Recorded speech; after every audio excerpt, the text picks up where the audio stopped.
Sekjen PDIP Hasto Kristianto sampaikan pihaknya telah menerima undangan untuk Megawati terkait HUT ke-79 Republik Indonesia di IKN. Hasto mengaku undangan diserahkan oleh Pramono Anung dalam kapasitas beliau sebagai Menteri Sekretaris Kabinet. Lebih lanjut ditanya terkait dukungan terhadap Anies Baswedan di Pilkada Jakarta, Hasto bilang pengerucutan jelang 27 Agustus mendatang. Hasto pun bilang pihaknya buka komunikasi intens dengan para ketua umum parpol. Mas Anies sendiri atau dari PDIP apakah mau menggait Mas Anies untuk ke PDIP atau bagaimana, Mas? Ya, itu usulan yang juga PDI selalu lakukan terhadap calon-calon yang lain untuk membangun komunikasi politik. Jadi komunikasi politik itu selain oleh pasangan calon, partai juga terdepan di dalam membangun komunikasi dengan partai politik lain. Kami berkomunikasi intens. Saya bersama dengan Pak Said Abdullah beberapa waktu yang lalu sudah bertemu dengan Bapak Muhaimin Iskandar, Bapak Zulkifli Hasan, dan Bapak Mardiono, Bapak Usman Sabta, Bapak Haritanu. Itu dialog terus kami lakukan.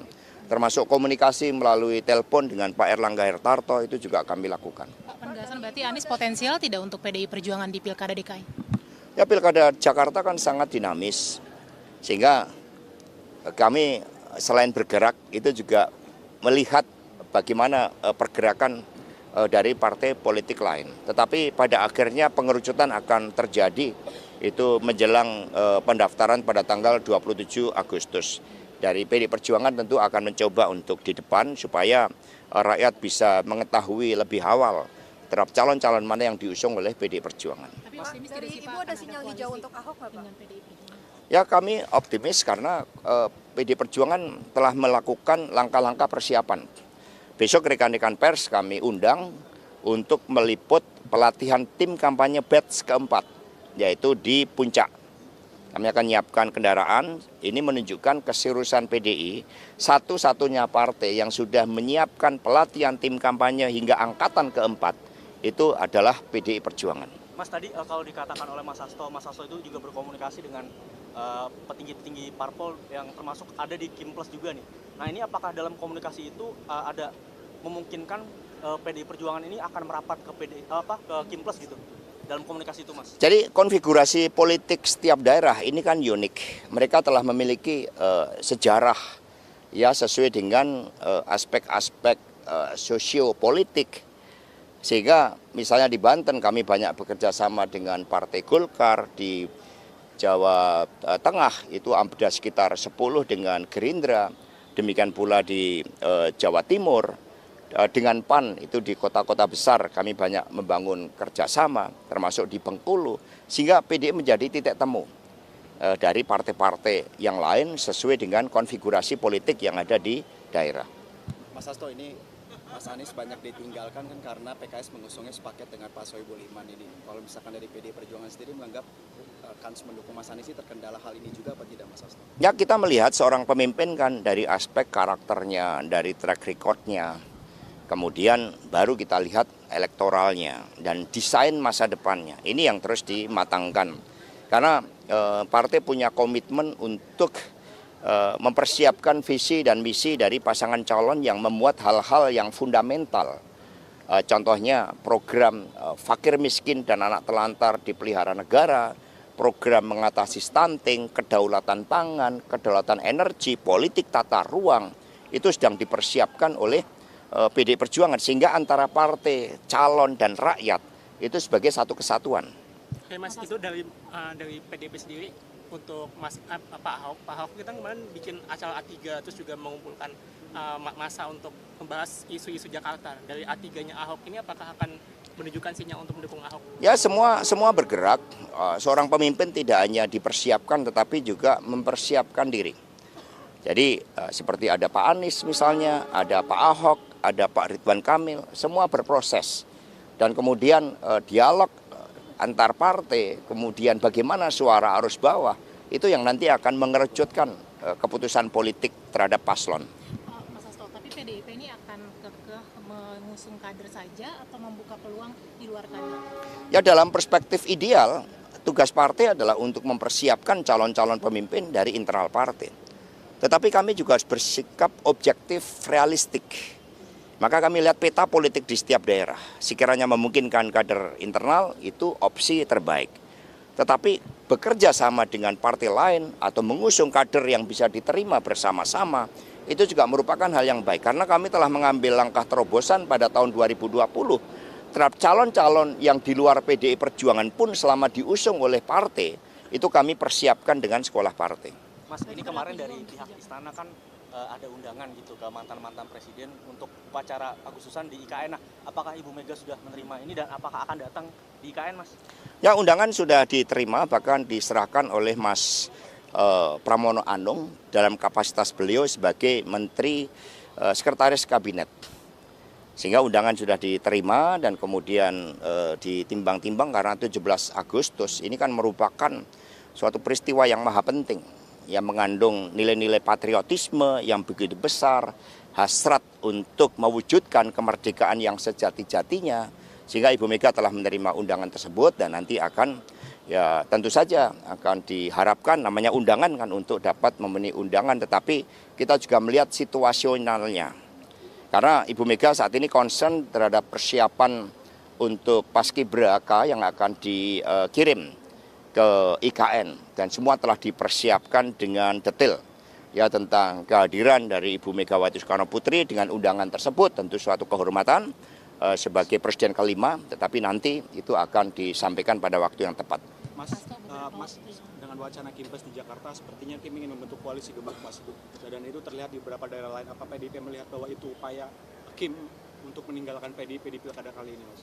Enggak ada upaya tinggal meninggal karena semua memiliki basis dukungan rakyat.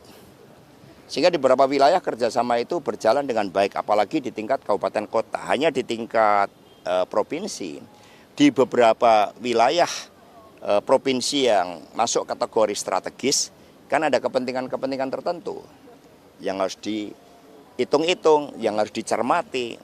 Dan itulah yang nanti akan menjadi bagian dari solusi untuk mencalonkan calon yang bisa diterima oleh partai politik tetapi juga memiliki dukungan akar rumput yang kuat. Mas, beberapa waktu yang lalu kan Bu Mega juga menyampaikan di sebuah acara bahwa hubungan PDIP dengan Jokowi atau Bu Mega itu sebenarnya baik-baik saja. Nah, itu apa maknanya? Apakah memang itu awal dari rekonsiliasi kah atau? Jadi hubungan antara Ibu Megawati Soekarno Putri, beliau saat itu dalam kapasitas sebagai ketua Dewan Pengarah BPIP dengan Presiden Republik Indonesia, ya harus baik-baik. Kalau nggak baik-baik, nanti anggarannya nggak dapat nanti dari BPIP, ya kan? Jadi konteksnya Ya konteksnya hubungan antar lembaga negara memang harus mengedepankan hubungan baik. Berarti kalau hubungan antara seorang ketua umum dan seorang mantan kader gitu, itu gimana, Mas? Sebagai ketua umum PD Perjuangan, Ibu Mega menjalankan ya seluruh keputusan Kongres, termasuk rekomendasi dari Rakernas kelima partai. Di dalam rekomendasi Rakernas 5 partai sangat jelas bahwa Ketua Umum PD Perjuangan kemudian oleh Rakernas kelima setelah mendengarkan masukan DPD dan arus bawah, maka Ketua Umum hanya melakukan kerjasama politik terhadap mereka-mereka yang memperjuangkan konstitusi, demokrasi, dan juga Trisakti Bung Karno. Pak, dari Ibu Mega sendiri apakah sudah memberikan sinyal hijau untuk Ahok, Pak? Loh, kalau setiap kader partai yang punya potensi, konstitusi memberikan ruang bagi setiap anak bangsa untuk menjadi pemimpin. Itu hak konstitusional yang dimiliki oleh setiap warga bangsa untuk menjadi pemimpin. Jadi konstitusilah yang memberikan ruang hijau, lampu hijau. Peraturan partai juga memberikan lampu hijau bagi setiap kader yang berpotensi untuk dapat dicalonkan. Pak, berapa persen itu sih Pak PDIP mendukung Mas Anies di Pilkada Jakarta ini? Presentasinya belum diukur. Mas, kalau adanya harapan PDIP dengan PKB saja di Jakarta, kemudian jadi juru selamat Anies di Jakarta, itu gimana, Mas? Kemungkinannya? Jadi juru selamat politik itu rakyat. Jadi yang penting adalah dukungan rakyat, kekuatan arus bawah.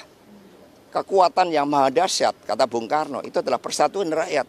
Sehingga setiap pemimpin yang memang mendapatkan dukungan dari rakyat nggak perlu khawatir tidak mendapatkan tiket politik. Tapi Anies cocok sama PDIP. Ya gaya bicaranya ya menarik dan Mbak Puan juga sudah beberapa kali menyampaikan sikapnya. Kami juga melakukan komunikasi ya dengan banyak calon-calon potensial yang ada di Jakarta. Termasuk Pak Andika, jangan lupa itu beliau juga diusulkan di Jakarta. Mas Hasto ini kan Kira-kira kapan deal-dealan? Mas Hasto PKPU yang baru ini kan tidak memberikan hukuman ya bagi partai politik jika tidak ikut mengusung siapapun. Kalau semisal nanti skenario Jakarta kota kosong, apakah PDI Perjuangan akan merawat demokrasi dengan berada di pihak kota kosong, Mas Hasto?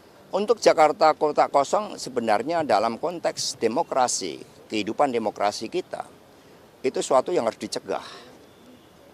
Apapun dengan peran yang sangat penting dan sentral, suara rakyat tidak bisa kemudian dipangkas dengan melakukan suatu konsolidasi partai-partai politik yang menyebabkan calon lain tidak bisa dicalonkan. Kalau seperti itu dilakukan, maka rakyat juga akan punya kedaulatan untuk mengambil keputusan. Kita harus belajar dari Makassar.